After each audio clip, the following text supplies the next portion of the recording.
Hey people. Um,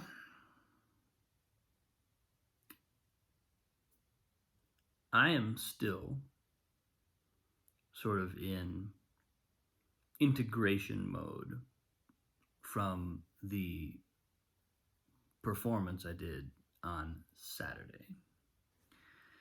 And it's really interesting what is kind of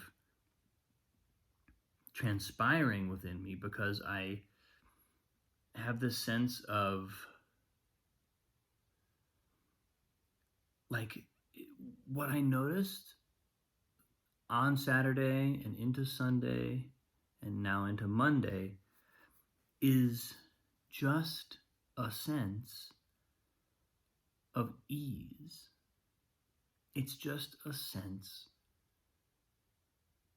It's like I know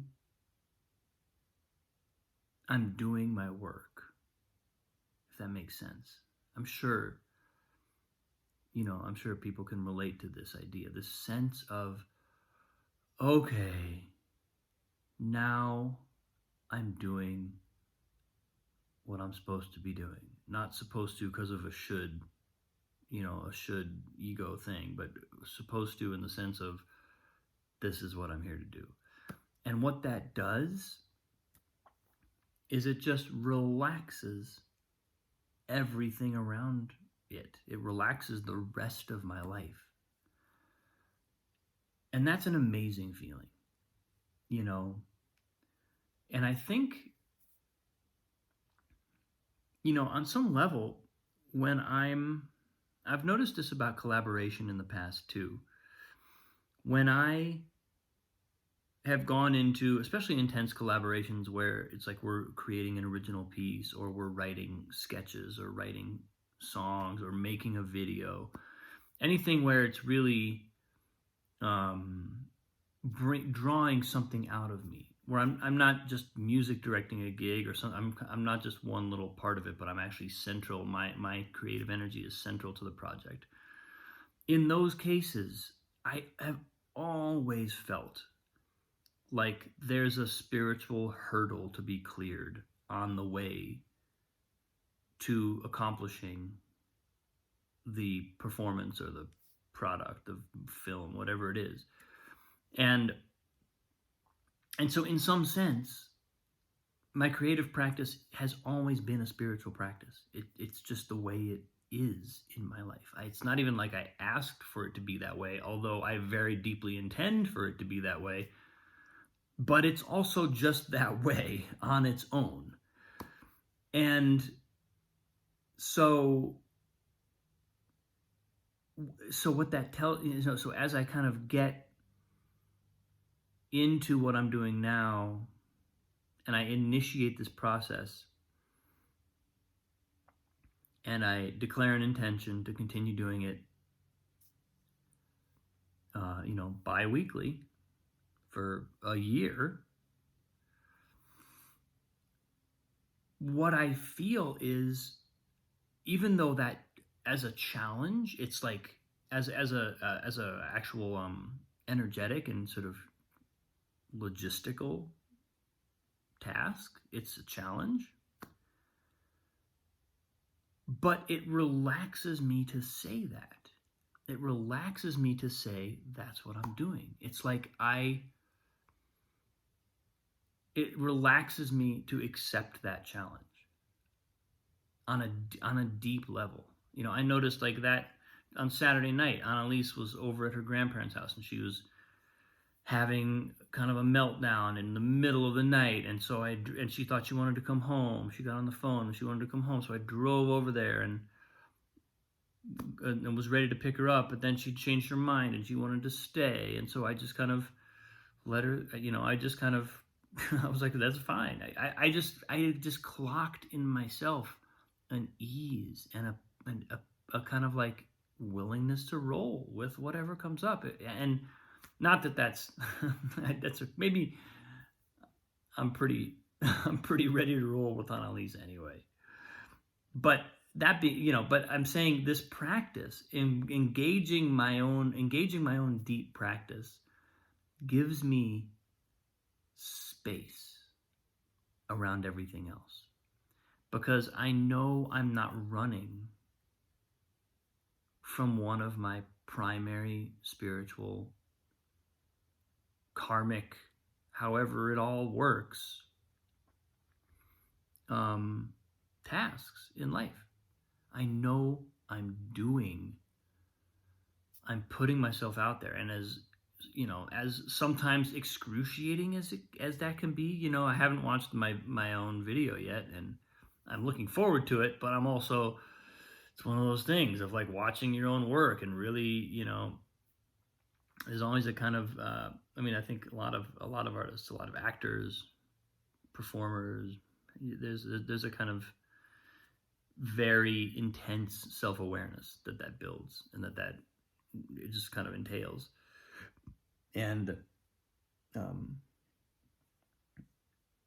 but as I get into that, it's like I'm accepting it all. I'm accepting that. I've accepted that I'm not perfect. I've accepted that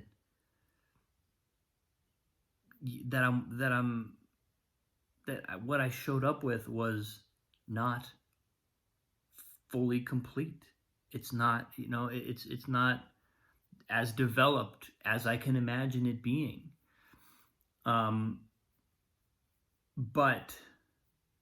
putting it in front of people and declaring the intention to myself and to other people, so there's some accountability, it's bizarre. It's bizarre that doing something that is so intense and so demanding in a way would be so relaxing, would be just so foundationally, fundamentally, existentially relaxing.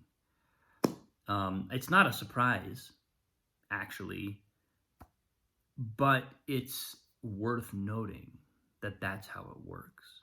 Because when we come into alignment and we kind of center into that thing, like I said, I've been putting this off. I've had some version of this kicking around my head for literally years. And I was telling my friend the other day, I think I could have gone a couple more years. If I hadn't had if I hadn't just decided to pull the trigger, I could have gone more years and sat around working it out, writing about it, thinking about it, constructing, envisioning, concept building. I could have done all that for plenty more time before just doing it. And now I'm doing it, and it relaxes the shit out of me. It's almost like a mild high from just sensing, okay, here I am. Here I actually am in the thing that that feels so important to me, and that I'm taking seriously what feels so important to me.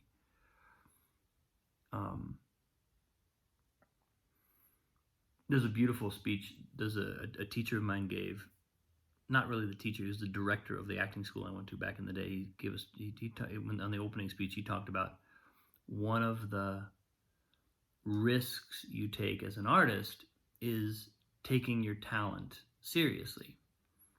When you declare that you're an artist, when you decide to become an artist, your talent becomes not just this gift that you have that's wonderful, that people admire, and it's like, oh, isn't that person talented? It actually becomes something that you reckon with. Like, what really is my talent? What really am I good at? What am I not so good at?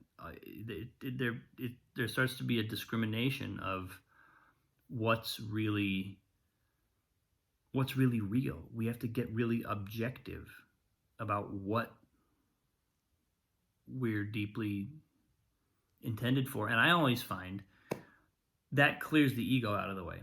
That's a massively ego shedding process, because you can't reckon with your talent honestly while your ego's in the way. As soon as you start really reckoning honestly, your ego's got to go. Your ego, what you wish you were, what you want to be, is no longer relevant. It doesn't matter. I've also always found that as I go through that reckoning process, and I shed the parts of me that I've become attached to a certain thing, like I wish I was this. As I shed those things, I recognize that my core, my soul, my deeper essence is not attached to those things. My deeper essence knows who I am, what I'm here to do, what I'm here to give, what I am not here to give, what I'm, in other words, willing to put aside, to eliminate, to decide against, to say no to, because it's not as important as the stuff that is. And so that's also part of what is so relaxing about a decision like this, is that I no longer have to pretend like I'm attached to things that actually are just deeply stressful to me to try and carry, because I don't really want to carry them. I'm not really intended to carry them. They're not really mine to carry. So shedding some of that and just putting it down and letting myself just be where I am, who I am, as I am. Again, all that comes to mind is relaxing. So, yeah, that's kind of where I am today. I'm really appreciating that, and I am going to watch that video soon. I don't know if I'll be relaxed when I watch the video. Probably not. But then I'll go to work, and I'm looking forward to that. I am looking forward to continuing to work and doing another one. Can't hardly wait to do another one, although it's good that I have a couple weeks. But yeah, that's where I am today, people. I think anyone who deeply engages with the creative process, it's familiar. It's a familiar story. But that feeling of relaxation and centeredness was really nice to feel, because it was an affirmation. I took it as an affirmation. I was like, oh, this actually feels good. I think it's a good thing. I think I'm on track. I think I'm pointed in a good direction here. So it's a wonderful thing to feel. Much love. Thank you so much for watching. I appreciate you immensely. Yeah. Have a fantastic day, and I'll see you tomorrow.